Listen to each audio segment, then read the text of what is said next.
城中就鸡飞狗蛋子。晚辈皆是略施城是欺人，皇家谋害炼丹时融入天道感悟8品黄丹，你绝非易事。放出丹道天才，引起。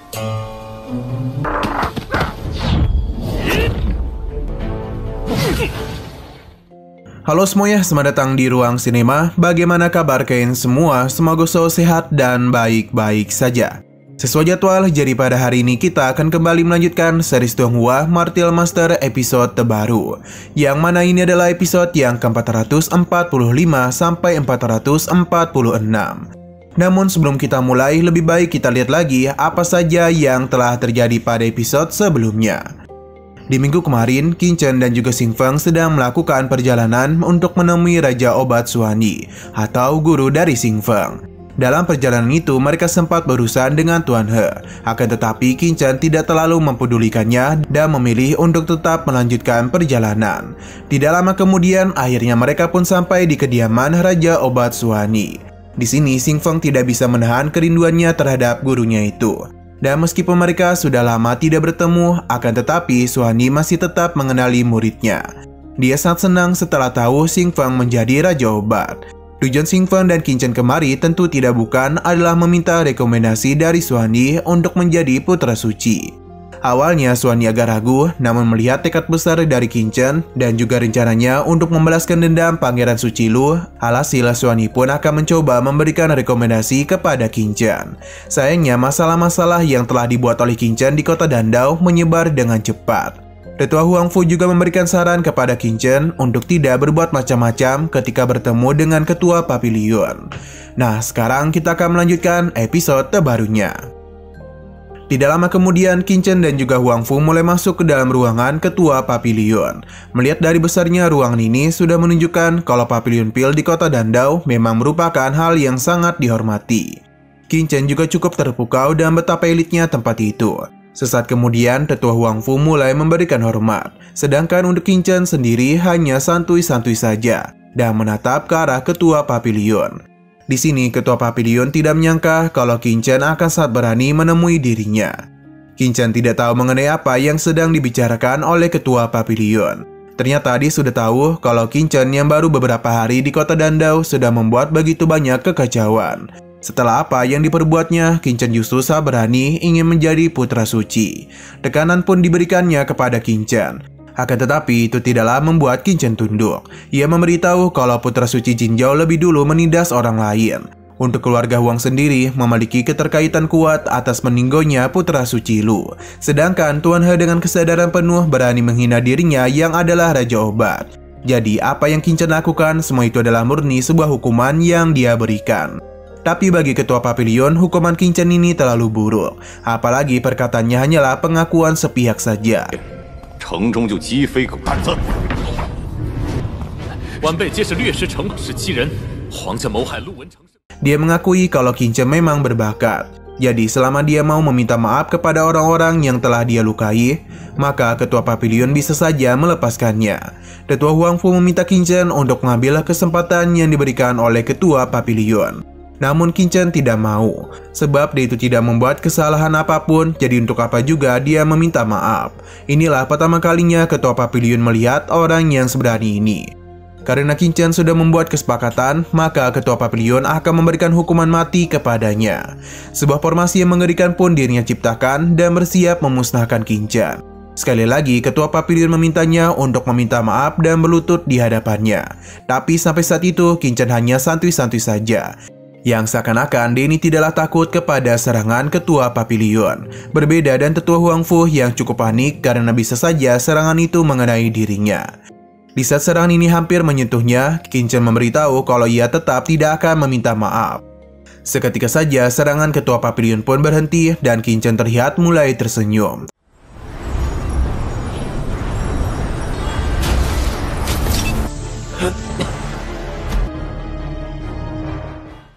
Ketua Papilion hanya bisa tertawa. Ia pun menanyakan apa yang membuat Qin Chen percaya kalau dirinya tidak akan menghabisinya.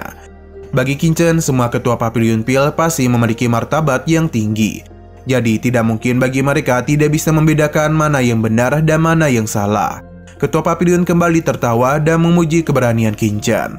Ia mulai turun untuk menemuinya. Ketua Papilion memang tidak akan menghabisi Qin Chen, akan tetapi dia itu masih belum bisa menyetujui permintaannya. Hal ini dikarenakan Qin Chen telah menyinggung dua wakil asosiasi setelah tiba di kota Dandao. Jika dirinya menyetujui permintaan Qin Chen, maka takutnya masalah besar akan muncul dan membuat dirinya menjadi kerepotan. Di sini Qin Chen tahu kalau ketua Papilion berasal dari Papilion Wuyu, dan dia itu pasti diasingkan kemari untuk menjadi Raja Obat. Setelah semua itu, pasti ketua Papilion berkeinginan untuk kembali ke Papilion Wuyu. Yang Qin Chen ucapkan tentu saja membuat tetua Huang Fu terkejut. Dia tidak menduga Qin Chen akan seberani ini. Melihat ketua Papilion yang tersenyum, Qin Chen pun memberitahu hanya ada dua cara untuk kembali ke Papilion Wuyu. Yang pertama adalah melakukan penerobosan pada kultivasi dan mencapai Martial Supergin atau Wuwang, atau bisa menjadi Martial Emperor atau Wudi. Dan begitulah mereka ini bisa kembali ke Papilion Wuyu. Akan tetapi Qin Chen tahu kalau meskipun ketua Papilion telah berada di ranah Martial Supergin, namun ia masih belum mampu mengintegrasikan pengetahuan tahunya ke dalam proses alkimia. Akibat hal ini membuat sebuah pil mengalami kemunduran dalam alam dan manusia. Ini juga tidak akan dapat memadatkan esensinya dari level Supergin. Perkataan Qin Chen seketika saja membuat ketua Papilion terkejut. Karena bagaimana dia bisa mengetahui semuanya. Qin Chen memberitahu kalau masalah ketua Papilion tidak mudah untuk diselesaikan. Tapi dia mengingatkan kalau ada cara kedua untuk kembali ke Papilion Wuyu, yaitu adalah mengembangkan para jenius master obat dan membuat perhatian Papilion Wuyu tertarik kepada mereka. Dan memberikan jenis itu kepada Papilion Wuyu, maka ketua Papilion bisa kembali. 若晚辈没看错，炼丹时融入天道感悟8品黄丹，你绝非易事，放出丹道天才，引起。 Qin Chen mengingatkannya mengenai persaingan master obat terhebat di 4 wilayah barat. Selama dirinya diizinkan menjadi putra suci, maka Qin Chen bisa menjamin kalau dia pasti akan memenangkan kompetisi tersebut. Dan begini impian ketua Papilion untuk kembali ke Papilion Wuyu bisa menjadi kenyataan. Kepercayaan diri Qin Chen membuat ketua Papilion menjadi tertarik kepadanya. Qin Chen memberitahu kalau semua ini tidak akan membuat dia rugi. Berhubung Qin Chen begitu yakin, maka ia akan memintanya untuk menunggu. Karena dia akan memberikannya kesempatan untuk bersaing dalam kompetisi tersebut. Qin Chen berterima kasih atas keputusan yang ketua Papilion berikan. Ia pun akan menunggu di luar. Ketua Papilion tahu kalau Qin Chen bukan berasal dari 100 dinasti, yang sepertinya dia berasal dari salah satu keluarga di wilayah Beitian. Dan tujuannya pasti adalah untuk mendapatkan kota di dunia Guyu. Nah, saat ini ketua Papilion sedang memikirkan keputusannya. Sedangkan tetua Huang Fu menanyakan tentang Papilion Wuyu, yang merupakan tempat bagi Martial Supergin memahami aturan ruang dengan cepat, dan bahkan mampu membantu melakukan penerobosan ke Martial Emperor. 绝非百朝之人，应该是为了古于界空间规则，成就。 Ketua Papilion membenarkan hal itu. Tidak hanya Martial Supergin saja yang memasuki tempat ini. Namun, para master kuat yang berada di level tertinggi Martial Supergin berbondong-bondong ingin memasuki Papilion Wuyu. Akan tetapi tempat itu sangatlah langka, dan hanya ada beberapa tempat saja yang terbuka. Hal itu pun membuat beberapa orang memutar otak untuk mencari cara lain. Akan tetapi Huang Fu masih meragukan Qin Chen. Namun, ketua Papilion yang memahami begitu banyak tentang alkimia percaya kepadanya. Jika Qin Chen berhasil menonjol dalam kompetisi alkimia 4 alam bawah, maka dirinya akan mendapatkan kualifikasi dunia Wuyu. Dengan begitu juga, dia dan tetua Huang Fu bisa dipindahkan ke Papilion Wuyu. Huang Fu mulai paham dengan rencana ketuanya. Ketua Papilion tahu kalau saat ini di kota Dandao dipenuhi oleh berbagai intrik. Jadi bagaimana bisa dirinya fokus dalam pembentukan pil? Untung saja ada Qin Chen yang menemuinya, dan ini merupakan hal yang bagus. Setelah melakukan pembicaraan panjang, ketua Papilion mengajak Huang Fu untuk keluar. 自在也算是一家会重新调回五域。 Di alun-alun terlihat kalau sudah ada begitu banyak orang yang berkumpul. Tidak lama kemudian, Raja Obat Suani dan kedua muridnya juga ikut nimbrung di tempat itu. Melihat kedatangannya membuat kedua master lainnya mendatangi Suani. Mereka lega karena setelah lama tidak berjumpa, Suani masih baik-baik saja. Akan tetapi Suani tahu kalau mereka berharap dirinya mati, agar kedua master itu bisa menjadi bahagia. Namun mereka mencoba untuk tetap memberikan perhatian kepada Suani. Apalagi Lewancong itu belum lama mati, akan tetapi mengapa Xuan Yi hendak mengangkat putra suci lagi? Xuan Yi tidak mau menjawab dan meminta kedua master untuk tidak mengurusi masalahnya. Alhasil, kedua master pun hanya bisa terus mewaspadai gerak-gerik dari Xuan Yi.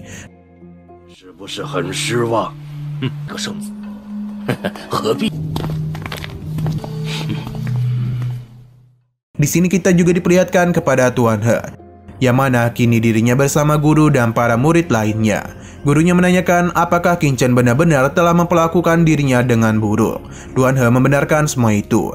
Dan apa yang telah dia katakan sebelumnya, semuanya adalah benar. Sedangkan Qin Chen itu sama sekali tidak menanggapi dirinya. Tuan He menjadi sangat bersemangat untuk melihat bagaimana Qin Chen mendapatkan hukuman dari ketua Papilion. Sesaat kemudian Qin Chen pun tiba. Akan tetapi Tuan He malah memberikan hormat karena merasa itu adalah ketua Papilion. Ia akhirnya sadar dan begitu terkejut karena melihat Qin Chen yang baik-baik saja. Padahal dia berharap Qin Chen dipukuli sampai meninggoy oleh ketua Papilion. Tanpa sedikit pun berbicara, Qin Chen kembali menyelontek Tuan He dan membuatnya terpental. Melihat semua itu tentu saja membuat gurunya menjadi sangat marah dan langsung saja melancarkan serangan kepada Qin Chen. Akan tetapi Xuan Yi segera memberikan perlindungan kepadanya.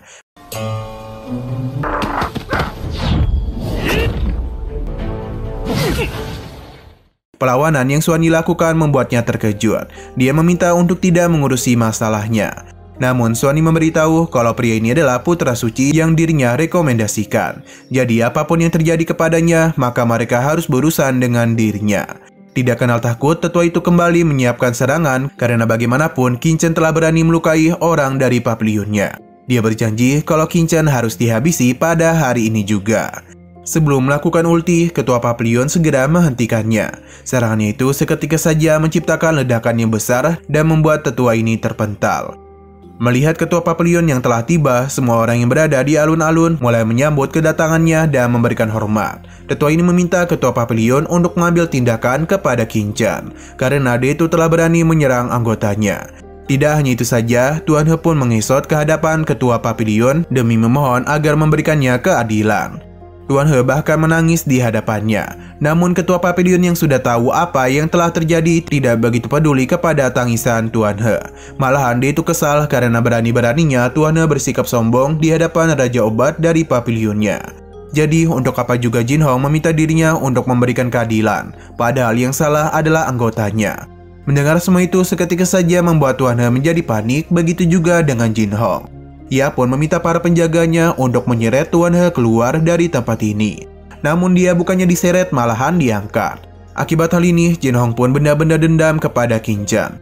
Akan tetapi, Qin Chen terlihat bersikap bodoh amat di hadapannya.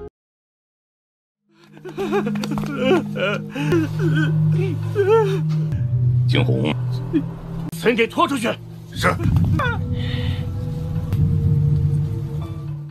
alasan ketua Papilion mengumpulkan semua orang di sini adalah untuk memberitahu kalau dirinya menerima pengajuan yang dilakukan oleh Xuan Yi. Jadi dirinya akan memberikan kesempatan kepada Qin Chen untuk menjadi putra suci. Padahal itu tentu saja membuat ketiga wakil terkejut dan berusaha untuk menolak. Akan tetapi ketua Papilion sudah membuat keputusan, jadi mereka tidak bisa menolaknya. Untung saja ketua Papilion masih menghargai ketiga putra suci lainnya. Jadi dia ingin Qin Chen menghadapi ketiga putra suci dari Papilion dan mereka. Namun ketiga wakil memberitahu kalau ketiga putra suci sudah mengalami begitu banyak persaingan. Sedangkan Qin Chen baru saja bergabung. Jadi tentu saja ini tidaklah adil bagi mereka. Ketiga wakil pun meminta ketua Papilion untuk memikirkan hal itu lagi. Sayang sekali ketua Papilion justru kesal karena ketiga wakilnya justru meragukan keputusannya.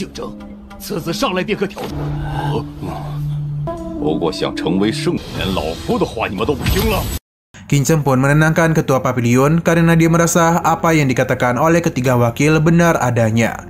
Karena bisa saja rumor buruk mengenai dirinya beredar kemana-mana, yang bahkan hal itu membuat ketua Papilion tidak mampu meyakinkan semua orang. Qin Chen memiliki sebuah cara agar dirinya tidak diragukan lagi. Tentu ini membuat para tetua kebingungan. Berhubung ketiga wakil ini cukup mencurigai dirinya, jadi Qin Chen berencana untuk mengadakan kompetisi 1 lawan 1 dengan 3 wakil ketua Papilion dan jika mereka menang, maka Qin Chen tidak punya pilihan lain selain mundur. Akan tetapi, tantangan Qin justru membuat ketiga wakil terkejut, yang mana salah satu dari mereka menganggap Qin tidaklah layak untuk bersaing dengannya. Alhasil, ketua pavilion menanyakan mengapa wakil ketuanya menolak tantangan dari Qin. Apakah wakil ketua yang bermartabat ini tidak memiliki keberanian untuk menghadapi tantangan seseorang yang lebih muda? Seketika saja perkataannya membuat ketiga wakil terdiam. Ia pun meminta ketiga wakilnya untuk segera membuat keputusan. Selain itu, ia juga penasaran bagaimana rencana Qin. Tetua ini merasa jika Qin memang ingin meyakinkan pendapat publik, maka sebagai para wakil mereka masing-masing ingin menilai satu keterampilannya. Jika semua syarat dapat Qin penuhi, maka mereka bisa menganggapnya lulus. Namun, Xuan Ying meminta Qin lah yang memutuskan ini semua, karena dia yang memberikan tantangan kepada ketiga wakil. Tetua Jin setuju dengan pendapat dari tetua sebelumnya, karena dalam ginilah mereka mampu menilai setiap kemampuan yang Qin miliki. Qin tidak mempermasalahkan permintaan mereka, jadi apapun yang mereka minta akan Qin lakukan. Ketua Jin tertawa dan memuji keberanian Qin. Dialah yang akan menjadi orang pertama untuk mengujinya.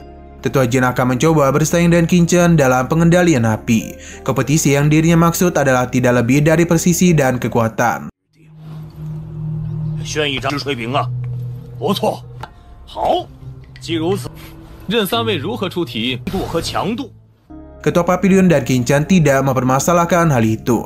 Sebenarnya Tetua Jin agak malas melakukan hal ini, jadi dirinya akan melakukan beberapa gerakan. Selama Qin mampu menirunya, maka dia ini baru bisa menganggapnya lolos. Qin tidak mempermasalahkan hal itu dan meminta Tetua Jin untuk mempersiapkan apa yang akan dirinya tunjukkan. Beberapa saat kemudian, Qin maupun Tetua Jin sudah siap. Para tetua yakin kalau Qin akan berakhir pada ujian pertama ini. Sepertinya mereka terlalu meremehkan Qin, padahal terlihat jelas kalau tidak ada ketakutan pada dirinya. Ketua Jin mulai melepaskan kekuatan spiritual yang besar, bahkan ini sempat mengganggu mata Qin.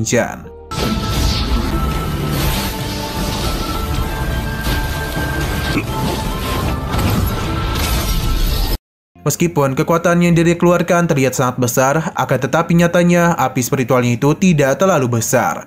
Walaupun nyala api ini terlihat sederhana, namun para murid tahu kalau napasnya sangatlah menakutkan. Sedangkan Tetua Xuan Ying terkejut karena Tetua Jin mengeluarkan nyala api itu. Sebenarnya api ini tidaklah berperingkat tinggi, jadi seharusnya akan mudah untuk dibentuk. Sebab ini merupakan tipe yang paling mudah untuk melakukan pengendalian api. Para murid merasa kalau Tetua Jin meremehkan Qin. Tetua Jin memberitahu kalau ini adalah nyawa api Laut Biru yang mendengarkan air pasang. Tetua Jin pun meminta Qin untuk menyerah saja, karena ia yakin Qin tidak akan bisa membentuk nyala api sepertinya. Qin meminta Tetua Jin untuk berhenti ngebacot karena nyala api yang dirinya ciptakan tidak begitu istimewa.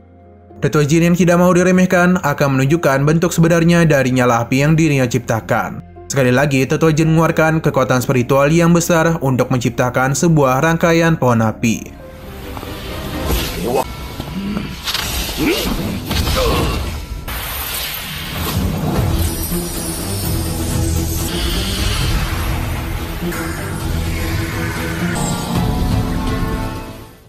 Yang mana ini dirinya bentuk dari nyala api. Melihat hal itu seketika saja membuat para murid menjadi sangat terkejut, sekaligus terpukau akan kemampuannya. Sedangkan Qin sendiri hanya santuy-santuy saja. Setelah melakukan pembentukan kepada pohon api, Tetua Jin yakin Qin pasti tidak akan bisa melakukan hal yang sama. Qin hanya tertawa tipis dan akan menunjukkan bagaimana dirinya membentuk pohon api yang jauh lebih besar daripada Tetua Jin. Nyala api yang Qin ciptakan seketika saja membuat Tetua Jin terdiam.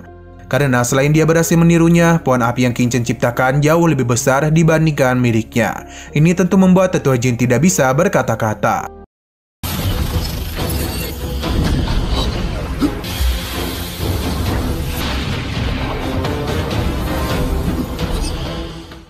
Qin merasa jika hanya ini saja yang ditunjukkan oleh Tetua Jin, maka bisa dikatakan dirinya lah yang menang. Akan tetapi Tetua Jin yang memiliki harga diri tinggi memberitahu kalau dia baru saja mulai. Alhasil, ia pun akan kembali mengeluarkan kekuatan spiritual untuk menciptakan nyala api yang berbeda lagi. Dia menjamin kalau kali ini adalah poin kemenangannya. Pohon api yang Tetua Jin ciptakan mulai mengeluarkan bunga-bunga yang bermekaran. Dengan sombongnya, Tetua Jin masih meremehkan kemampuan Qin. Alih-alih takut, hanya dengan menjintikkan jari saja, Qin pun berhasil membuat pohon apinya berguguran. Tidak berhenti sampai di situ saja, dedaunan yang berguguran itu mulai berubah menjadi kupu-kupu nyala api. Tidak hanya satu daun saja, namun Qin Chen mampu membuat dedaunan pada pohon apinya.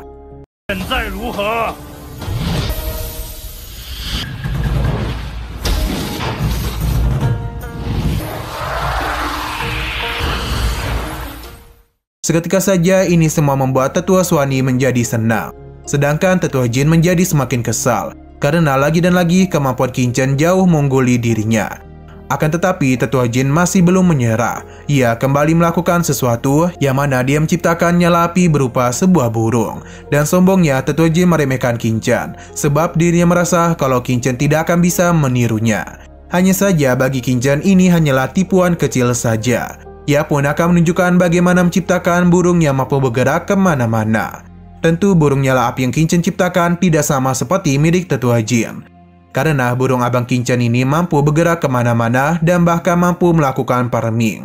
Melihat semua itu membuat Tetua Jin menjadi tidak percaya dan menganggap kalau Qin Chen hanyalah penipu. Akan tetapi Qin Chen memberitahu kalau ini hanyalah formasi api yang sepele untuk dirinya ciptakan. Dan jika Tetua Jin masih meragukan kemampuannya, Qin Chen akan menunjukkan bagaimana formasi api yang harus ditiru oleh Tetua Jin. Hanya dalam sekejap mata, Qin Chen berhasil menciptakan begitu banyak formasi api. Ini bukanlah sebuah formasi biasa, melainkan formasi untuk menciptakan burung-burung api.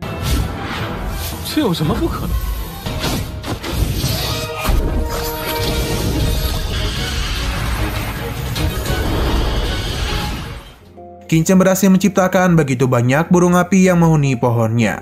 Semua orang yang menyaksikan ini menjadi begitu terkejut dengan kemampuan yang Qin Chen miliki. Bahkan ini sangatlah mengerikan. Qin Chen memberitahu kalau sekarang adalah giliran Tetua Jin untuk meniru formasi api yang dirinya ciptakan. Tidak mau kalah dari seorang pemuda, Tetua Jin pun memaksakan dirinya untuk menciptakan burung-burung api yang sama dengan milik Qin Chen. Seberapa keras pun Tetua Jin berusaha, hasilnya tidak memuaskan, karena burung-burungnya tidak sebanyak ciptaan dari Qin Chen. Para murid yang menyaksikan hal itu juga tahu kalau formasi ciptaan Tetua Jin sama sekali tidak bisa dibandingkan dengan formasi api megah yang Qin Chen ciptakan. Jangankan menyamainya, untuk sampai ke tahap itu saja Tetua Jin masih sangat jauh. Qin Chen merasa kalau Tetua Jin sudah tidak mampu lagi untuk bersaing dengan dirinya. Jadi Qin Chen meminta ke semua orang untuk melihat baik-baik karena dirinya akan melakukan sesuatu. Ratusan burung yang dirinya ciptakan telah kembali ke pohon. Namun tentu tidak elok jika ratusan burungnya tidak didampingi oleh Raja Burung. Maka karena itulah Qin Chen akan menciptakannya.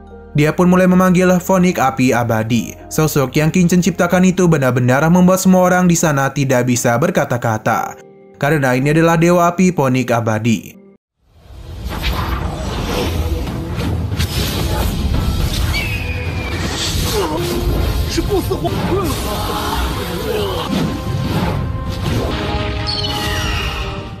Tidak ada satupun orang yang menduga kalau pria seperti Qin Chen yang masih berusia sangat muda bisa menciptakan Dewa Api Fonik Abadi. Bahkan Qin Chen tidak hanya menciptakannya saja, namun juga mampu mengendalikannya.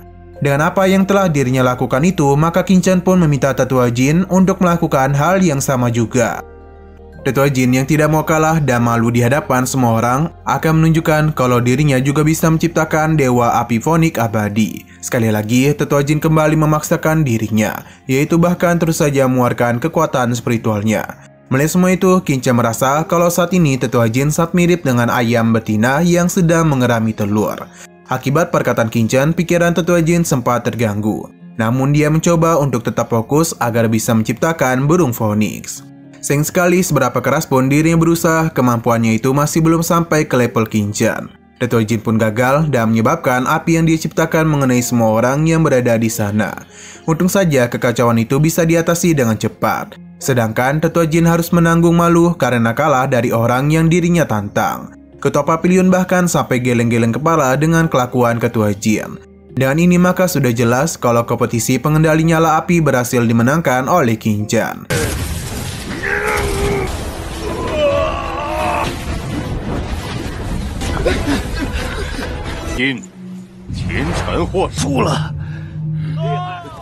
Semua ini tentu membuat Raja Obat Xuanyi dan yang lainnya merasa senang. Akan tetapi penilaian kepada Qin Chen masih belum berhenti, karena saat itu juga wakil ketua Xinghong pun mengajukan dirinya. Qin Chen sudah menunggu-nunggu hal itu. Nah, kali ini Xinghong mengajak Qin Chen untuk beradu dalam pembuatan pil. Sebagai seorang alkemis, tentu saja pembentukan pil ini sangatlah penting. Hal ini juga bisa menunjukkan apakah mereka memiliki kemampuan yang kuat atau tidak untuk bisa menciptakan sebuah pil yang berkualitas tinggi. Orang-orang di sana sadar betul kalau kemampuan Teto Xinghong dalam pemurnian pil sangatlah hebat. Bahkan Ketua Papilion mengingatkan kalau dia itu sudah berada di puncak Raja Obat tingkat 7. Jadi sama saja Xinghong sedang mengintimidasi Qin Chen. Namun Xinghong tidak membenarkan hal tersebut. Apalagi topik yang dirinya bawakan hanyalah Rumaidan. Selama Qin Chen mampu memunikan pil itu, dan dari segi nilai ia sama dengan dirinya, maka Teto Xinghong akan mengakui Qin Chen itu memang pantas untuk mengisi posisi Putra Suci. Ketua Papilion menanyakan pendapat dari Qin Chen, yang tentu Qin Chen tidaklah mempermasalahkan hal tersebut. Mendengar keputusannya, Ketua Papilion pun meminta para pelayannya untuk menyiapkan hal-hal yang diperlukan. 我定下的题目是润脉，老夫便承认他。既然青红丹师都决定了， 准备材料。 Setelah semua itu, Qin Chen maupun Teto Xinghong mulai bersiap untuk melakukan permunian. Teto Xinghong juga memberitahu kalau batasan waktu yang Qin Chen miliki hanyalah 1 jam saja.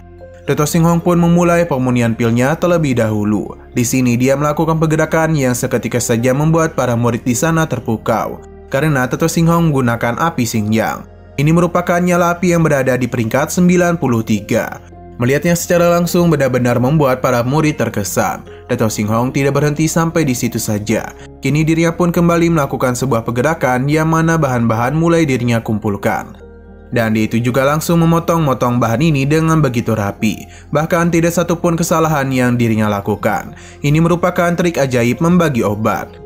Melihat petunjukan yang Teto Xinghong lakukan, membuat Qin Chen menjadi tidak heran mengapa dia itu dikenal sebagai pencandu pembuatan pil, karena obsesinya terhadap alkimia memang sungguh luar biasa. Bahkan Qin Chen mengakui itu semua. Setelah memotong semua bahannya, Teto Xinghong kembali menggunakan tarian naga terbang dan juga fonik api untuk memasukkan bahan-bahan itu ke dalam tungku. Tidak hanya itu saja, Teto Xinghong juga menggunakan pusaran arus yang berlawanan.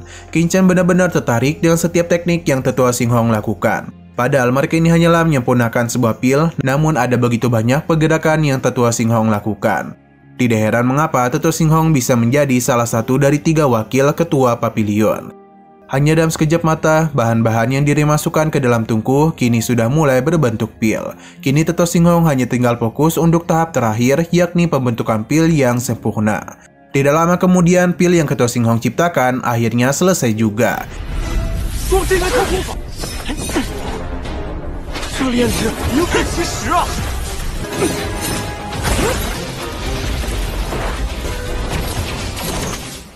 Dan semua ini benar-benar membuat semua orang terkesan kepada kemampuannya. Ia pun meminta mereka untuk menyaksikan kalau pil runmai miliknya berada di tingkat sempurna. Raja Obat Suwani merasa kalau ini akan menjadi masalah besar untuk Qin Chen. Akan tetapi terlihat Qin Chen itu hanya santuy-santuy saja.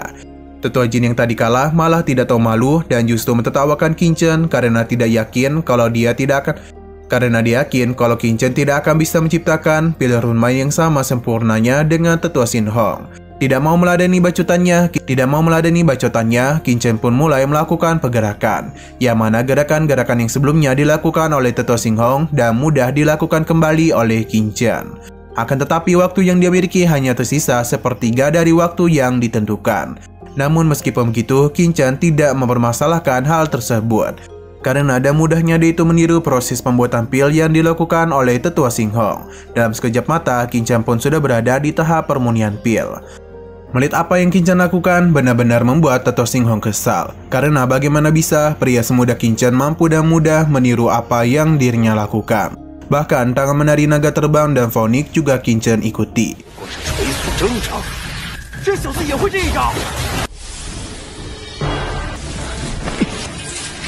Setelah semua itu, Qin Chen pun memasukkan bahan-bahan pil ke dalam tungku untuk segera dilakukan permunian. Qin Chen kembali menggunakan teknik arus pusaran berlawanan yang sebelumnya digunakan oleh Tetua Xinghong. Tidak ada satupun gerakan Qin Chen yang salah. Malahan ini jauh lebih sempurna dan kuat dari yang dilakukan oleh Tetua Xinghong. Ini dibuktikan dan ledakan kekuatan yang muncul. Akan tetapi, Tetua Xinghong masih meremehkan kemampuan dari Qin Chen. Apalagi dia itu memiliki perbedaan pada atribut api. Jadi dia pun yakin kalau Qin Chen itu masih belum mahir dan hanya ingin pamer saja. Hal itu pun akan membuat dirinya gagal dalam permunian pil. Akan tetapi, Qin Chen tidak terlalu peduli dengan bacotannya. Sebab saat ini Qin Chen sedang fokus dalam permunian. Xuan Yi takut Qin Chen akan gagal karena waktu yang dia miliki tidaklah sebanyak Tetua Xinghong. Beberapa saat kemudian sebuah ledakan pun keluar dari tungku itu. Qin Chen yang merasa ini adalah waktu yang tepat segera mengeluarkan pilnya. Dari pembukaan tungku saja sudah berbeda dengan Tetua Xinghong, yang menandakan kalau pil runmai ciptaan Qin Chen jauh lebih hebat. Bahkan dia itu mampu menciptakan 12 pil sekaligus, sedangkan Tetua Xinghong hanya 10 pil saja. Melihat apa yang terjadi membuat semua orang di sana terpukau akan kemampuannya. Sedangkan Tetua Xinghong tidak terima akan kekalahannya. Ia pun langsung saja melancarkan serangan kepada Qin Chen. Untung saja Raja Obat Xuan Yi masih bisa melindungi Qin Chen walaupun hal itu berdampak buruk pada kondisinya.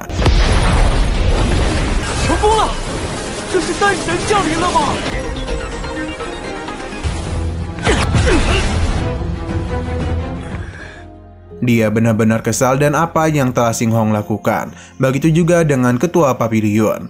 Tetua Xinghong pun meminta maaf karena ia tak bisa mengendalikan dirinya. Ketua Papilion pun mendekati Qin Chen untuk meminta pil yang telah dia murnikan. Setelah melakukan pemeriksaan, Ketua Papilion maupun Raja Obat Xuan Yi sama-sama terkejut karena pil runmai yang Qin Chen ciptakan berada di tingkat khusus. Tetua Xinghong sama sekali tidak percaya karena bagaimanapun Qin Chen hanya memiliki separuh waktu. Namun bagaimana bisa dia menciptakan pil runmai khusus? Ketua Papilion memuji pil yang Qin Chen ciptakan karena tidak satupun kecacatan pada pilnya. Dan ini maka sudah jelas kalau Qin Chen merasa menang dari Tetua Xinghong. Tetua Xuan Yi pun merasa bangga kepadanya, sedangkan para murid dari ketiga wakil Papilion cukup kesal akan kemenangannya. Begitu pula dan Xinghong yang sepertinya masih merasa keberatan atas keputusan Ketua Papilion. Akan tetapi dia tidak bisa mengutarakan pendapatnya karena Qin Chen memang lebih hebat darinya. Ia pun mengakui kekalahannya itu. Hanya saja Xinghong masih merasa unggul karena api yang dia miliki. Jadi dia pun yakin kemampuannya masih jauh berada di atas Qin Chen. Tidak hanya dari segi pemunian saja, namun dari segi teknik seharusnya Xinghong juga masih lebih unggul. Namun mengapa dirinya itu masih kalah dari Qin Chen? Berhubung Tetua Xinghong yang penasaran, Qin Chen pun akan memberikan penjelasan. Jika penjelasan Qin Chen mampu membuatnya tercerahkan, maka Xinghong berjanji akan selalu menghormati Qin Chen. Keputusannya itu membuat para muridnya terkejut. Namun Xinghong sudah membulatkan tekadnya. Karena sangat menyenangkan jika mengetahui hal-hal yang sama sekali belum pernah dirinya ketahui di bidang alkemis. 此轮比拼，论精神力，我一直是不明白，为什么我会败？ 师尊， Qin Chen tidak terlalu peduli dan sumpah yang Xinghong lakukan. Akan tetapi dia menghargai sikap rendah hati yang Xinghong tunjukkan. Maka karena itulah Qin Chen akan memberikan beberapa petunjuk kepadanya. Meskipun mereka telah menciptakan pil yang sama, namun akan ada beberapa bagian yang mengandung efek obat yang berbeda. Seperti buah Xingmai. Buah ini memang mampu menghangatkan dan juga melebarkan meridian. Ini akan membantu meningkatkan ekspansi dan ekstabilitas meridian. Namun ada yang mereka lupakan, kalau efek pengobatan dari buah Xingmai sebenarnya tidak terlalu bagus, sehingga dibutuhkan cara khusus untuk mengatasinya.